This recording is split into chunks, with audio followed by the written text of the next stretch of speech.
Oi, pessoal, tudo bom? Bem-vindos ao Fala Mais, o videocast do Grupo Fala. Nesse espaço, como vocês já sabem, a gente tem o objetivo de compartilhar tudo sobre o universo de comunicação, criação de reputação e autoridade de marcas. Para contextualizar, algumas pessoas nos conhecem como PDH, só que recentemente a gente passou por um rebrand da nossa marca e com isso a gente também precisou fazer uma alteração no nome do nosso canal. Inclusive, mudamos também o nosso formato. Então, obrigada por estarem aqui com a gente. E hoje estamos aqui com Giancarlo Giovannini, que é diretor de marketing da Oakberry, plataforma de alimentação saudável com foco em açaí. Tudo é isso, né? É isso sim. Jean, obrigada demais por aceitar o nosso convite, por participar com a gente. Oakberry, vocês sabem que sou fã da marca, né? Então é uma honra você ter topado bater esse papo com a gente. É um prazer estar aqui com vocês.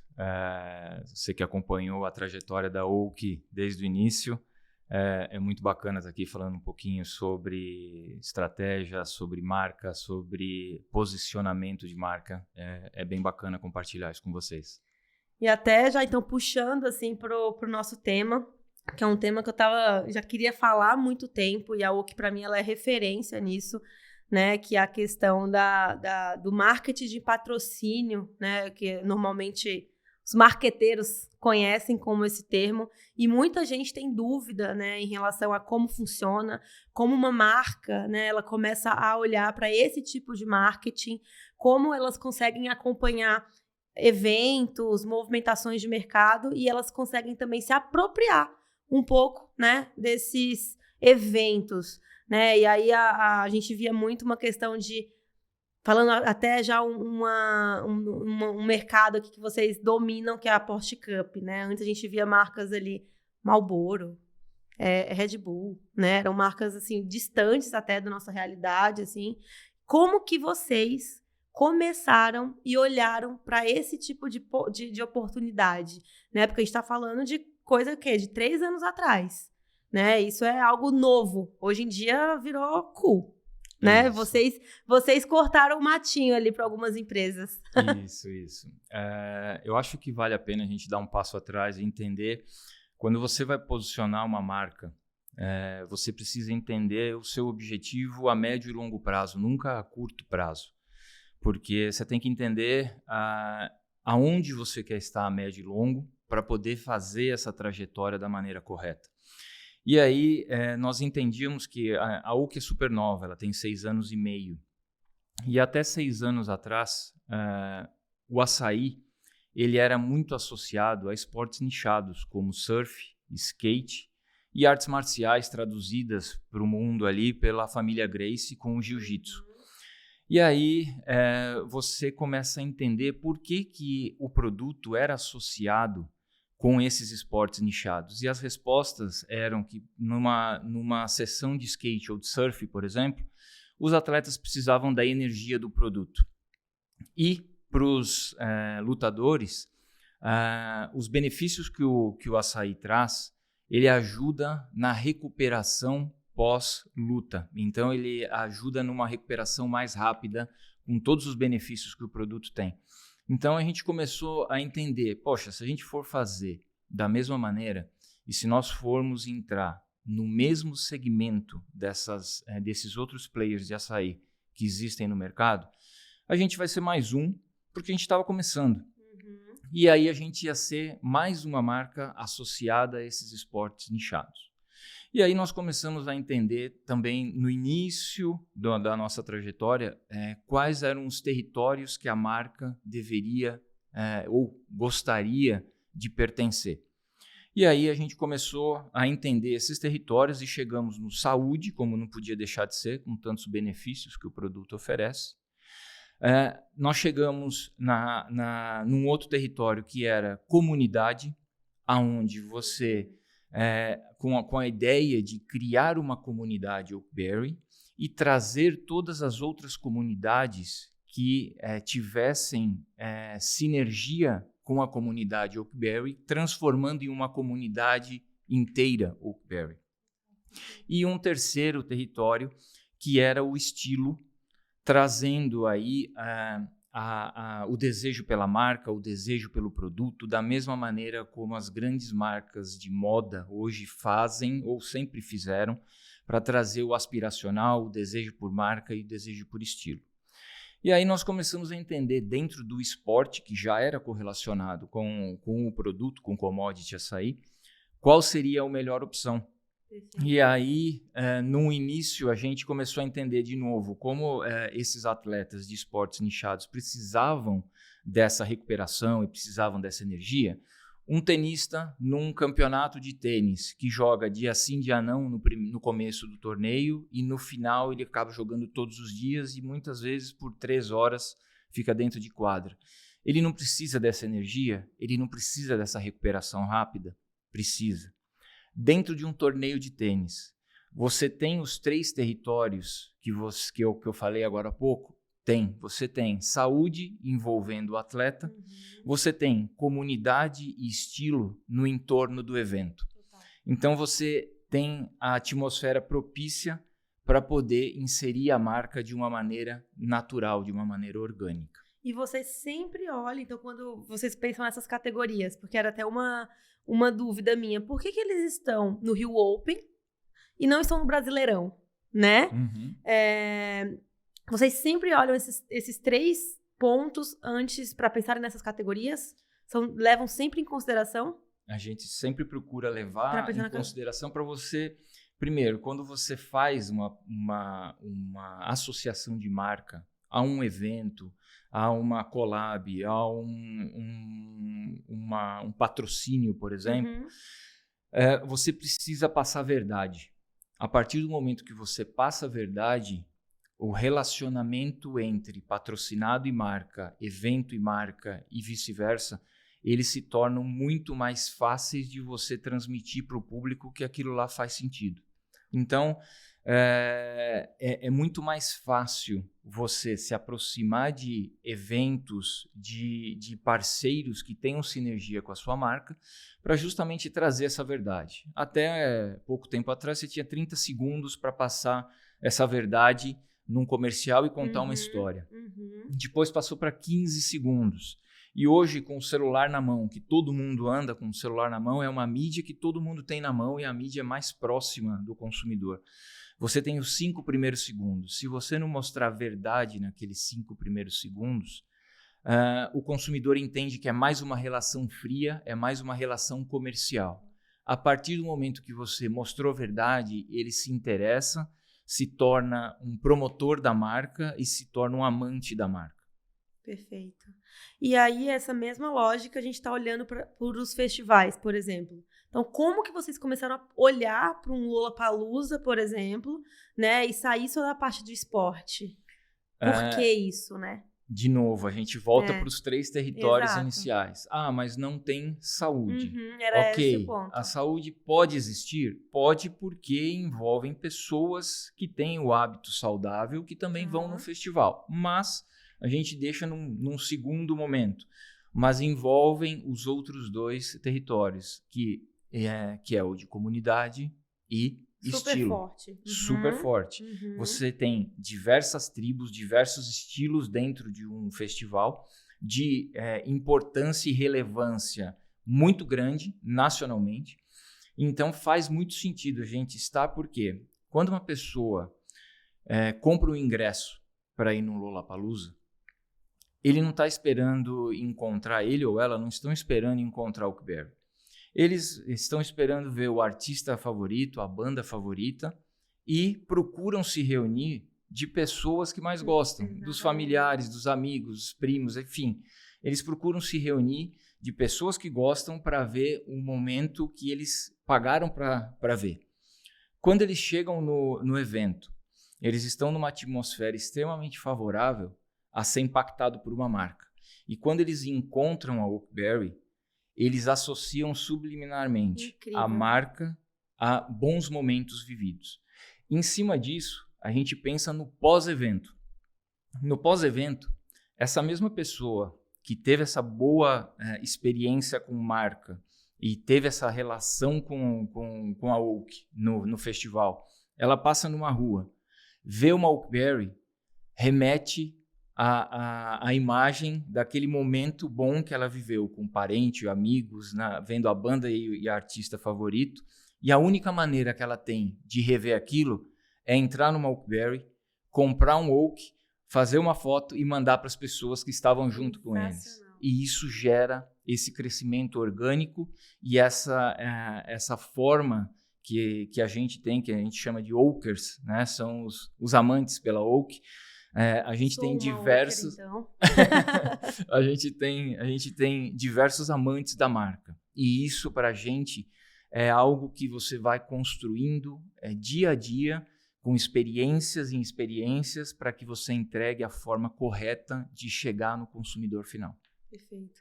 Já vamos abrir um parêntese aqui, porque você me contou antes da gente começar a gravar de uma, né, como vocês começaram a entrar, né, no triatlo e o porquê que vocês resolveram entregar, né, o açaí no final da prova e toda a experiência e até uma parte meio que mexe com a emoção das pessoas, né, esse estudo que vocês fizeram. Conta pro pessoal, porque assim, eu acho que essas experiências, né, e mexer com a emoção é algo que faz com que uma marca realmente vire uma chavinha na cabeça do consumidor.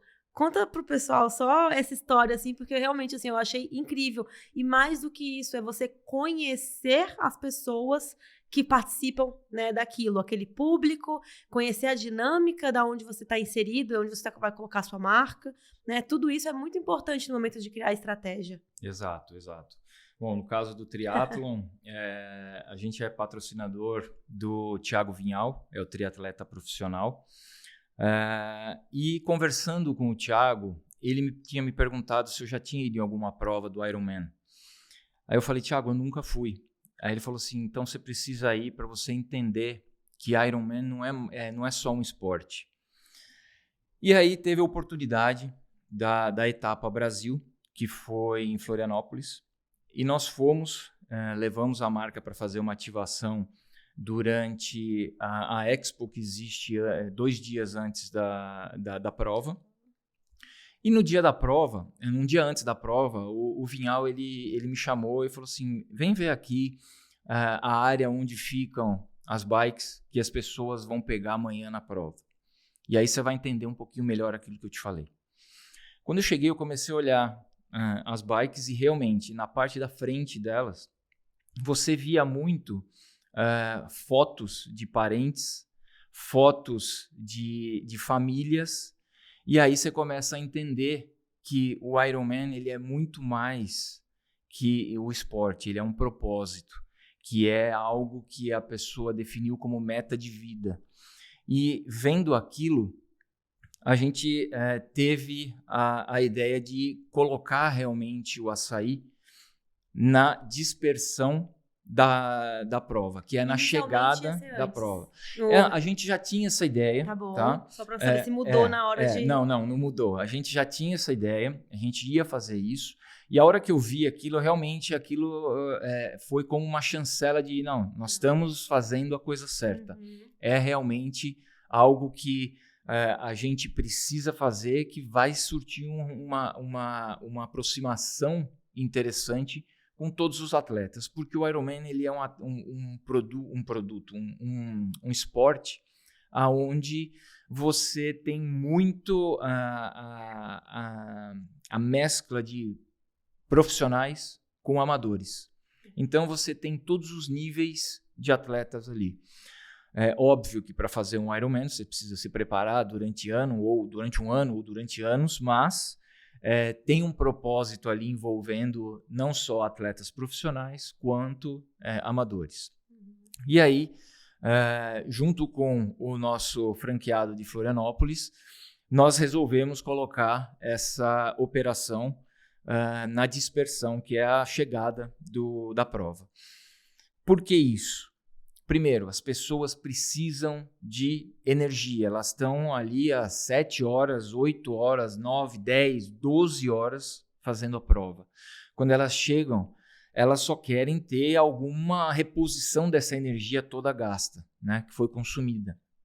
E nada melhor que o Oak por diversos fatores, por ser fácil de você consumir, por ser fácil de você, na hora que você chega para você, a forma como você se alimenta com o Oak é muito prática.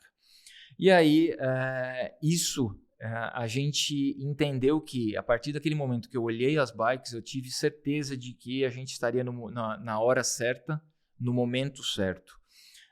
Porque agora que as pessoas chegam, elas têm a sensação de um dever e de uma meta cumprida com elas mesmas. Não é com... Tem os patrocinadores, sim, mas a grande maioria é amador, é atleta amador. E essa grande maioria são metas que eles têm com eles mesmos. E quando eles chegam e encontram a Oakberry, é a mesma sensação de que no momento em que eu bati a minha meta, eu cumpri o que eu tinha como propósito, a Oakberry estava presente comigo. Incrível. Essa relação, assim, quando a marca consegue criar essa relação, Exato. né? Eu acho que vocês deram um check ali de objetivo. Jean, a gente tem que falar um pouco sobre KPIs, né? Vocês investem, qual que é o retorno, como medir esse retorno, né? Se a gente está falando de um patrocínio, de um Rio Open ou de um campeonato de surf, né? Como a marca, né? Como o diretor de marketing que está pedindo lá a verba para fazer o tipo de ação consegue metrificar isso, né? A gente sabe que, né, a gente está falando de branding awareness, né? A gente está falando da exposição da marca, mas você, no teu papel, assim, quando você precisa passar um relatório, por exemplo, como que funciona isso? Que tipo de metrificação, de métricas, né, no caso, vocês olham? Como dá uma clareada, assim, para mim? Tá. Porque é difícil, né? Sim, na verdade, assim, para a gente, na Oak, desde que eu entrei, tanto o Jorgios quanto o Renato, que é o fundador e o cofundador, eles entendem esse investimento de marketing Isso e é não raro. como um gasto. Perfeito. E de que maneira a gente mede isso? Da forma como a marca ganha cada vez mais amantes por ela e relacionamento que a gente vem construindo em esportes, por exemplo, como a Porsche Cup, que até 2018 não tinha nenhum player de açaí. A gente entendeu que a Porsche Cup é uma plataforma, primeiro, de uma plataforma de comunicação extremamente eficaz, que aonde você tem muita família envolvida, não é aquela... Existe a competição, sim, mas é uma... Ambiente, né? Exato. É um ambiente onde você proporciona um relacionamento da marca com famílias e não simplesmente naquela disputa de melhor ou pior, ou naquela coisa de você melhor que você e acabou. Não, acabou a corrida, eles se reúnem, existe um relacionamento dos pilotos muito mais frequente do que outras categorias de automobilismo. Sim, isso é visível. Então, a gente procura entender, primeiro, isso vai trazer uma relevância para a marca e uma proximidade, não só com a categoria, mas com o consumidor final. Por exemplo, hoje, a Oakberry é a patrocinadora oficial da equipe Haas de Fórmula 1. E isso gera uma sensação de pertencimento muito grande para quem está assistindo a Fórmula 1 aqui em São Paulo. E a prova está acontecendo em Jeddah, está acontecendo na Austrália. Ele consegue se sentir pertencente à marca a partir do momento que ele encontra uma marca 100% brasileira, na maior categoria de automobilismo do mundo, com produto aonde a mesma forma, o mesmo produto que um atleta está consumindo em Jeddah, ou na Europa, ou nos Estados Unidos, ele pode consumir aqui. E isso traz um pertencimento muito grande, não só de marca, mas como de produto também. Então, isso para a gente é muito importante. A Fórmula 1 é uma plataforma que entrega em 23 países diferentes. uma relevância muito grande e uma exposição de marca extremamente forte. Qual outra plataforma te entrega isso em 23 países diferentes? Então, hoje a Oak está presente em mais de 40 países, a gente tem que pensar não só Brasil, a gente tem que pensar de uma maneira global e como comunicar, como trazer essa comunicação, essa presença de marca de forma global também. A questão do Super Bowl entra um pouco nisso, né? Porque vocês, assim, foi até emocionante, né? A primeira vez que vocês apareceram, né, no intervalo ali de Super Bowl, onde literalmente o mundo está ligado no mesmo canal, né? E a gente vê uma marca brasileira ali fazendo todo um barulho, né? Essa questão do pertencimento, acho que é realmente a palavra, assim. Exato. A gente iniciou com esse namoro com os organizadores do Super Bowl quando nós estávamos fazendo o Miami Open. Ele foi até a operação, ele falou, poxa, é uma alimentação saudável, prática, eu quero isso para o meu evento. Então, assim... Só um pequeno evento, né? Aí ele falou, vocês aceitam participar durante toda a temporada 2019, 2020 da NFL?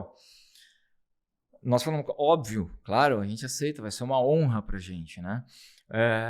E nós participamos da temporada inteira e quando chegou próximo do Super Bowl, que é a final do futebol americano, ele nos chamou e falou, olha, eu quero vocês também no Super Bowl como uma opção de health fast food, né, para a gente poder ter essa opção de alimentação saudável e rápida.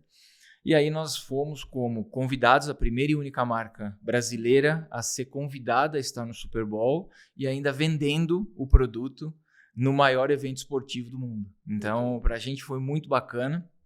E nós conseguimos mostrar também para o brasileiro, para o público brasileiro, para o mercado brasileiro que nós estávamos lá, de uma maneira orgânica, de uma maneira mais leve. Porque se fosse fazer uma propaganda no intervalo, ok, seria legal, muito, mas seria mais um. Então a gente procurou fazer uma brincadeira com os apresentadores da ESPN, que eles chamam dos talentos da ESPN, e aproveitar o jeito irreverente que eles têm de lidar um com o outro. Tanto é que quando nós briefamos, nós passamos para eles, olha, a gente quer que vocês sejam vocês mesmos, então façam as brincadeiras que vocês fariam se vocês não estivessem gravando, se vocês não estivessem ao vivo.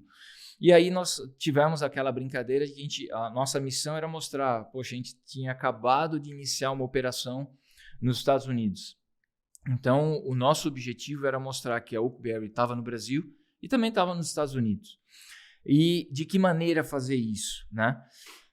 Então nós procuramos usar os talentos com essa irreverência, né, de uma maneira descontraída, aonde a gente teve a ideia de fazer um product placement e trazer esses talentos brincando um com o outro. Poxa, vocês estão aí, voltamos aqui do intervalo, vocês estão aí na NFL, no Super Bowl, ao vivo, mas vocês aí estão com hambúrguer e hot dog, vocês só tem esse tipo de comida. A gente aqui no estúdio, tá com Oakberry, e mostrava Oakberry e tal. Quando voltava pro talento que estava na cabine dentro do estádio, ele falava assim, vocês que se enganam, aqui também tem Oakberry. E ele levanta o produto e aí fica aquela brincadeira. Aí fala, não, aí você ganhou porque você está ao vivo e está consumindo produto. Então, foi uma coisa muito bacana, foi realmente um turning point para a gente. A gente viu que a gente chegou num momento e num ponto de fortalecimento e de reconhecimento de marca muito importante para a gente. Eu pergunto muito essa questão de KPI, né? Porque, assim, hoje, até falando um pouco do nosso público, assim, a gente tem muita gente de startup aqui, né? Onde a gente precisa, e a gente está muito acostumado a coloco tanto para retornar tanto, e a gente tem que ter essa clareza, né? E a gente sabe, quando a gente está falando de construção de marca, de construção de autoridade, né? Reputação, é difícil a gente metrificar uma reputação, né? Só que a gente sabe que se a gente tem uma marca no local certo, conversando com o público correto, porque eu preciso entender o meu público, né?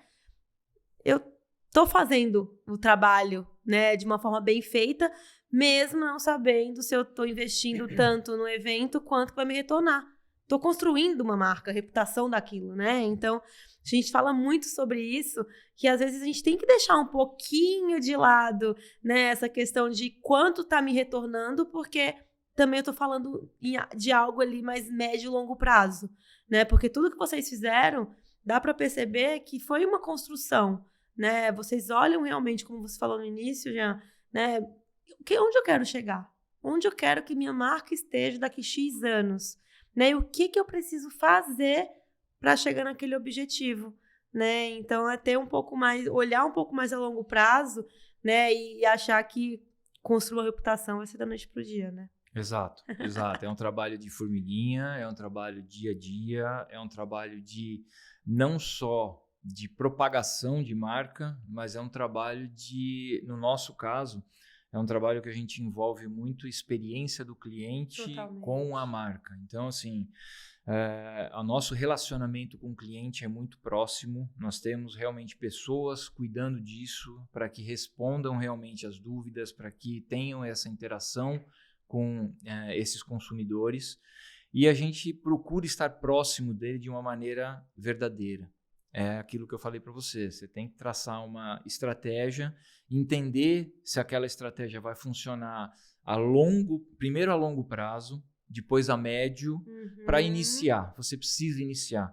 E aí é aquilo que você falou, não ficar simplesmente preso nos valores de invisto tanto, mas eu preciso receber esse outro tanto. Às vezes, no primeiro momento, você não vai receber, mas você construiu, você subiu um degrau para chegar naquele seu objetivo. Então, toda a construção de marca, toda a relevância, toda a força de marca se transforma e se constrói de uma maneira muito gradativa e muito com muita consciência naquilo que você quer passar. E aí, até dando uma dica, assim, né? Porque às vezes a gente tá falando de uma... Hoje a gente tá falando da Oak, que é uma marca global, né? E se a gente tá falando, às vezes, de uma empresa que nasceu, né, lá no Tocantins, por exemplo, que tem ali o seu público fiel, vamos dizer assim, e que está começando a dar os seus primeiros passos, né? A Oak de 7 anos atrás, 6 anos atrás, o que ela precisa levar em consideração, né? Eu estou começando a dar os meus primeiros passos na questão de aumentar a minha operação em relação ao mercado, né? Então, quero entrar em outros estados. A gente sabe que existem estados um pouco mais difíceis de entrar, muito por uma questão bairrista, /cultural, né? Como essa marca ela consegue aproveitar tudo isso que você trouxe, mas para a realidade dela, que é desse tamanho? Primeiro é entender o mercado. Para realmente entender se o que ela faz, se o produto dela ou se o serviço dela tem relevância no mercado regional primeiro. Tá. Depois é uma avaliação muito próxima e muito profunda dos consumidores, dos concorrentes. Os outros players do mesmo serviço ou do mesmo produto, como eles se comportam. Por que eles estão tendo esses resultados? Tentar começar a entender os resultados e aonde eles estão e por que eles estão, que foi o que a gente fez lá atrás. A gente procurou entender os outros players estavam tomando um rumo e eles não mudaram esse rumo. A gente procurou, poxa, se a gente for para o mesmo lado, a gente vai ser mais um. É difícil ir para o outro lado? Completamente difícil. É fácil, pode parecer fácil a gente falar aqui, porque a gente tem uma trajetória de sucesso da Oak em 6 anos e meio. De 6 anos, não de ontem, né? Exato. Então as pessoas acho que precisam entender um pouco isso. Exato, é entender um pouco do mercado, é entender um pouco da concorrência e entender um pouco do público consumidor do seu produto ou serviço, sabe? Entender de que forma ele consegue crescer. Eu quero crescer, eu quero ficar grande. Um exemplo, no Tocantins, eu quero ficar grande só no Tocantins? Não, o meu produto, ele vai ter aceitação fora do Tocantins. Ótimo, mas quais os estados? Ou quais os países? Por que eu vou fazer isso? De que forma eu vou fazer isso? Não é simplesmente, eu consegui um aporte financeiro e eu tenho uma marca aqui no Tocantins e eu quero abrir na Colômbia, por exemplo. Ou nos Estados Unidos. Se não tiver sinergia com o produto, se você não tiver identidade do público regional com o produto, isso não...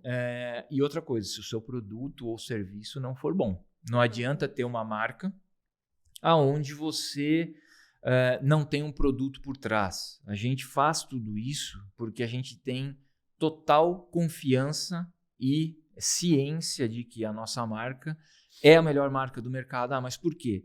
Primeiro, a gente tem um processo verticalizado. A gente tem um produto que a gente sabe desde a origem até o copo, como como a fruta é colhida, como ele é feito, como ele é, quais as cooperativas que nós nos associamos, são cooperativas sérias, o processo é feito de uma maneira correta, e a gente traz na nossa fórmula um percentual maior da polpa da fruta. A gente colhe o fruto, a gente tem um processo onde a gente colhe o fruto e em menos de 24 horas a gente já tem a polpa congelada, porque preserva as propriedades do fruto. Então a gente tem esse cuidado. Então, tendo esse cuidado e tendo ciência desse cuidado de um bom produto ou de um bom serviço, você consegue trabalhar a marca. Se você começa a trabalhar uma marca, por melhor que você seja, por melhor que você faça isso, e não tiver um produto, ela não se sustenta. Totalmente. E tem muito uma questão que você falou de trabalho de campo mesmo, né? As pessoas acham que dentro do escritório elas vão conseguir ter a resposta para tudo, né? E não conhece realmente. E aí, até olhando para uma marca global, isso envolve muito uma questão cultural, né? Também, acho que hoje... Né, como que funciona, até para a gente ir chegando aqui ao fim, Jean, e saindo um pouco só da questão do marketing de patrocínio, mas porque, assim, hoje vocês estão, né, em alguns países onde a gente está falando de culturas totalmente distintas, né, vocês não têm só franqueados brasileiros, certo? Sim. Então, assim, como que, né, ter, de repente, um franqueado que é do país, que entende aquela cultura, que sabe que tem um determinado campeonato que é importante para aquela região, para aquele país, por exemplo, e que é interessante que, de repente, vocês façam alguma coisa. Como que tudo isso impacta quando você vai construir teu planejamento de marketing global, assim? Tá. A gente tem um planejamento de... Vamos focar em eventos, tá? A gente tem um planejamento global de eventos, onde a gente tem eventos principais. E como que a gente transmite isso, amplifica isso para o globo? A gente procura trazer todos os perfis do Instagram da Oakberry alinhados com esse determinado evento global, para que todos propaguem ou no mesmo dia ou no dia seguinte, como é esse evento. Além disso, regionalmente, a gente procura, regionalmente que eu falo em alguns países, um país sede desse determinado evento, a gente procura fazer algumas ações mais pontuais de digital para que a gente possa amplificar a nossa presença. Tá? O que eu costumo passar para os masters franqueados, que a gente chama, que são os franqueados que detêm o poder de explorar e de amplificar a marca em um determinado país. A gente procura pedir para que eles façam uma lista de principais eventos daquela determinada região. Vou te dar um exemplo. Espanha. Quais são os principais eventos? A gente tem o Aberto de Madrid, a gente tem o Aberto de Barcelona, a gente tem o Primavera Sound Madrid, a gente tem o Primavera Sound Barcelona, a gente tem esses principais eventos. Em cima disso, eu pego naquele meu calendário global, eu entendo e começo a fazer um mix de estilos diferentes de eventos, para não ficar sempre no esportivo, e não ficar sempre em lifestyle, para que a gente realmente permeie os 3 territórios durante todo o ano ali de eventos. Então eu procuro fazer essa combinação E eu deixo muito claro para eles, não adianta a gente só ter eventos globais. A gente, para amplificar e ganhar mais força de marca e mais presença de marca, a gente precisa dos eventos regionais. Para que a gente aproxime do consumidor regional. É um outro ponto que a gente tem muito cuidado. Toda vez que a gente entra num país, quando a gente vai fazer a introdução da marca, a gente procura entender se aquele país já conhece açaí, já sabe dos benefícios do açaí, já sabe que pode ser considerado uma alimentação e não só uma sobremesa. Então a gente entende a maturação daquele país para entender de que forma vai introduzir a marca. Se a gente entra com um range educacional, se a gente entra com um range de produto, ou se a gente entra já no terceiro range, que é lifestyle, que envolve produto com o estilo de vida daquela determinada região. Então a gente procura ter esses cuidados para justamente aproximar a marca do mercado regional, para que ele sinta como que se a Oakberry fosse um exemplo, se ela tivesse em Miami, se ela fosse americana. Então ele se sente pertencente à marca e sente que a marca pertence a ele também. Então, essa relação é muito importante, tanto para a marca quanto para a conquista de mercado, para a geração de valor no mercado. Jean, verdadeira aula aqui com você. Acho que daria para a gente ficar o dia inteiro aqui, porque realmente assim, a Oak ela acaba, né, trazendo algumas ativações que até saem do comum, assim, do que a gente vê normalmente, né? E acho que é uma marca que acaba se servindo de inspiração para muitas outras. Obrigada mesmo, assim. Infelizmente, estamos chegando, né, ao final aqui do nosso papo, mas obrigada, volte sempre. É sempre um prazer conversar com você, aprender muito também com você e, de repente, quem sabe até uma próxima, né? Com certeza, com certeza. Foi um prazer. É muito bom poder explicar um pouquinho, poder dividir um pouco da experiência que a gente tem no dia a dia, dos desafios que a gente tem no dia a dia e trazer um pouco disso para pessoas que realmente querem empreender, querem trazer esse diferencial para o mercado brasileiro, que tem muito campo para ser explorado, tem muitas oportunidades aí para crescimento. Obrigado você pela oportunidade, é sempre um prazer estar aqui com vocês. Obrigada. Obrigado eu.